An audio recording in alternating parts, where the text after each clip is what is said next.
made this axe the other day. It's 4.5 pounds. It's on a fucking special wedge banger handle. And this is a big bang, but I'm doing it. Friends, good morning. It's hot again. I'm enjoying it actually. Just finished a live feed for our members. Thank you all so much. That was so much fun. Friends, this opportunity here to grasp what I'm saying, I've talked about this before. I did it at Vartan's place. Do you remember that great big huge one I climbed, and he was filling that spot in, and it was leaning like way back this way, and I just rolled it in this way with hardly any wedgemanship?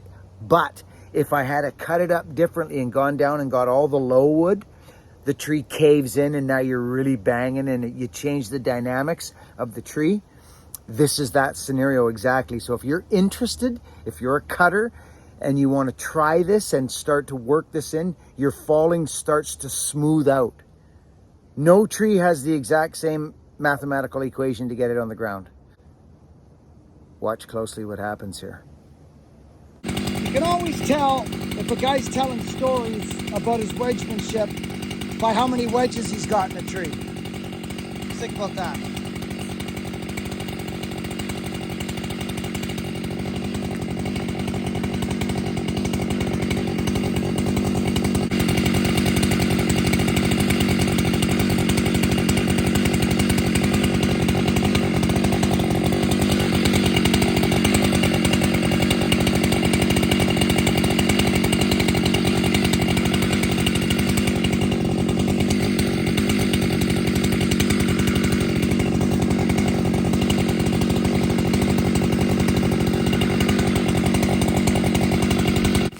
Friends, I think this is a good spot for a voiceover, okay?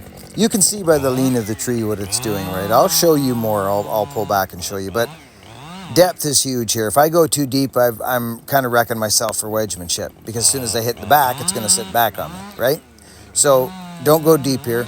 This tree is leaning back to the left of the screen hard, back and down, okay? Almost back and behind me would be an easier place to fall it, but I don't want it there. I'll explain that. I'm just cracking an undercut out of here, but it's how I feed the wood on the stump. I call it pouring. You guys have seen me do it. You've heard me talk about it. This is the exact opportunity to do that now. Instead of kind of just going down and getting all the low wood, cracking a wedge in it, I do it differently. I break the top plate, which is the closest wood to me, the high side. And what happens when you do that? Well, it gets the tree moving. It gets it to fall into its lay. So, which the lay is not up the hill. I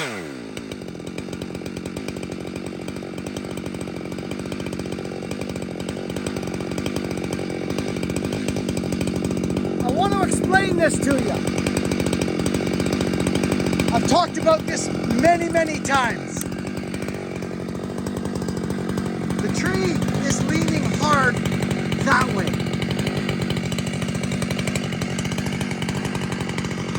Okay?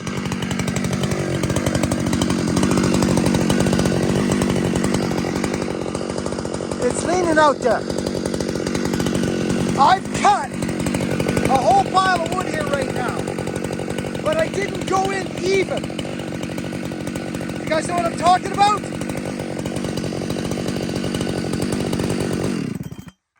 Okay, look, I'm going to show you this. There's only one way to show you this. See? Right? I'll clean that up a little touch. I'll give that a little tickle. I just want to open that up a little bit. But I've cut so much wood, friends. I'm not joking you with this tree. It is leaning hard out. Look at the bow in it. See the bow? So I've cut all my top wood. A lot of guys, it's not a mistake. It's what they were taught. Go down, get the low side. I get it.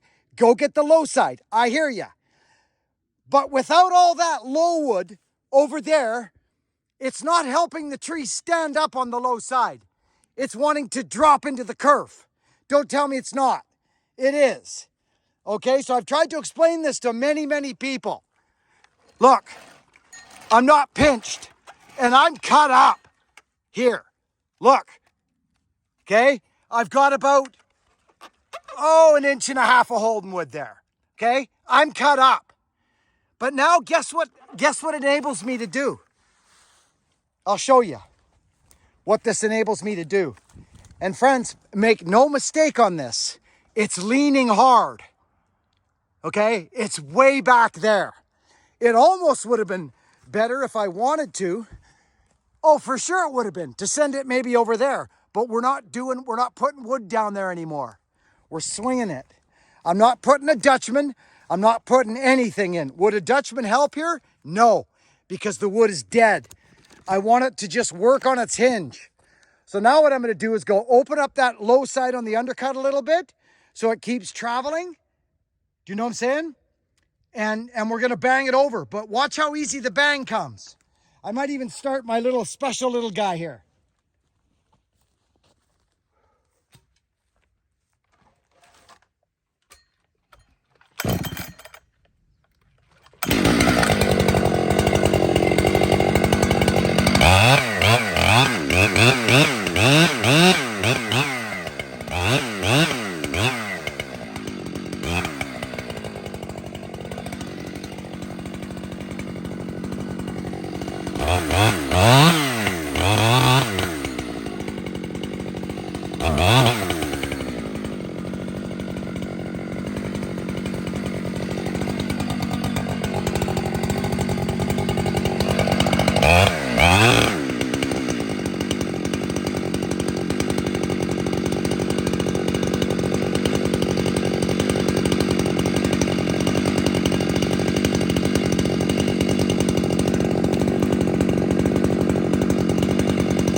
So the inclination for most would be go down low side, eat all your low side up, pop a wedge in there, and then come back around the side. And there's nothing wrong with that, friends. There isn't.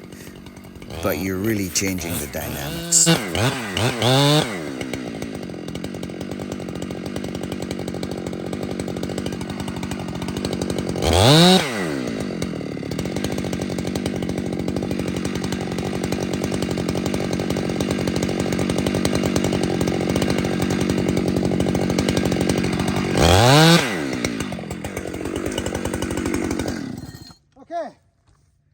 So, I want to show you something now. That thing's, oh, we got low battery here. This thing's cut up. I want to show you this. 2 wedges sunk. We're happy. The tree is mine. It's under control. She's cut up. That's how much Holden wood I got. Look, you won't see through because of sawdust. There you go. See? She's cut up.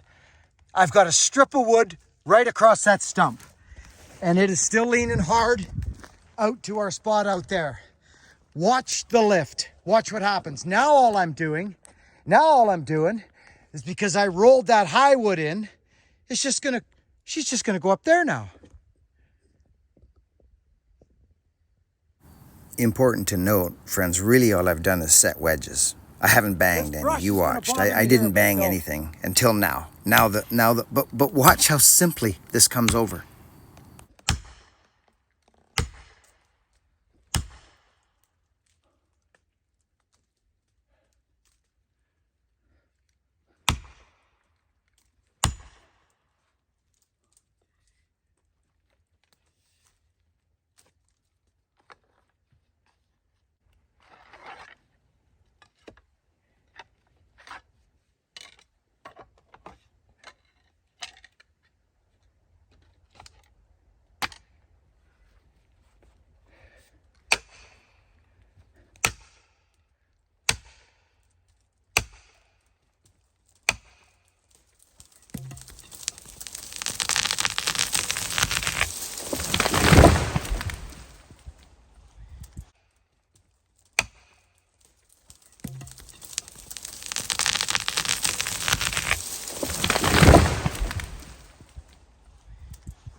That lifted like pie.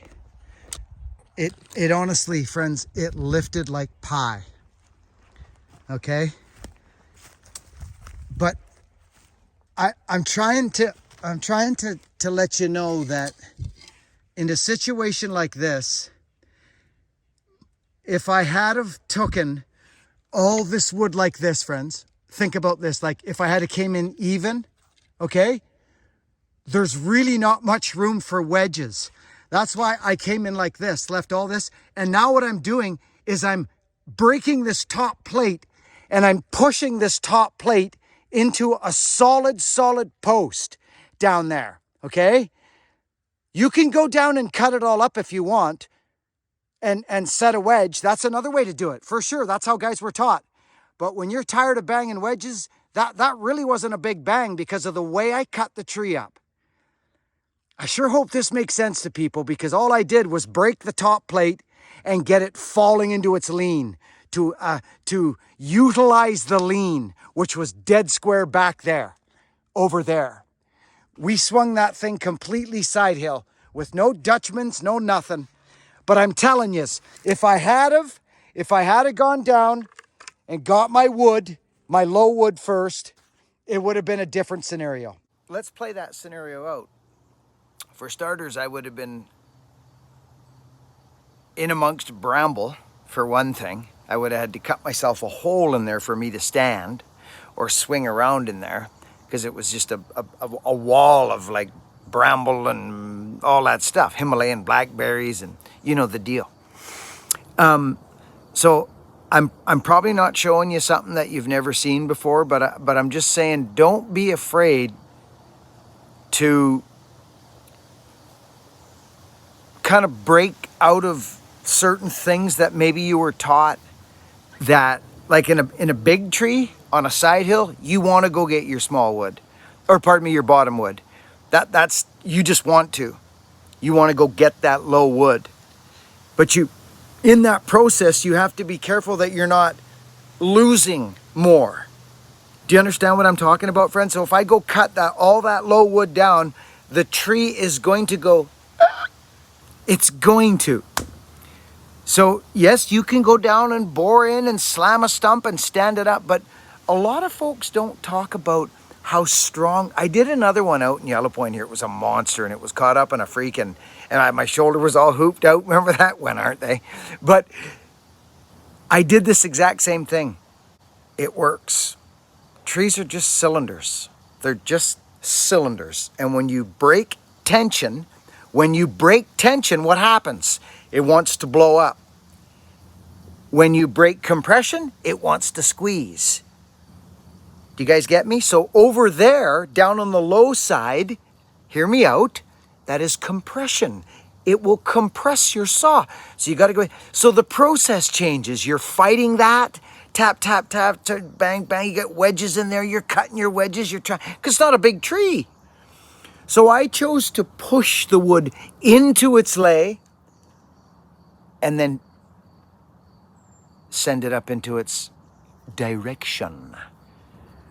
I get passionate about this stuff because I use a word called smoothidity. It will smooth your falling out when you start to learn these little things about timber and trees, and you can utilize this in stems and climbing as well. You can pour wood, feed, don't fight. Stop pushing water uphill with a rake is one I like to use. Go with the flow. Utilize lean. Thank you for watching. Work hard, be honest, and be kind. And I'll catch you on the next video.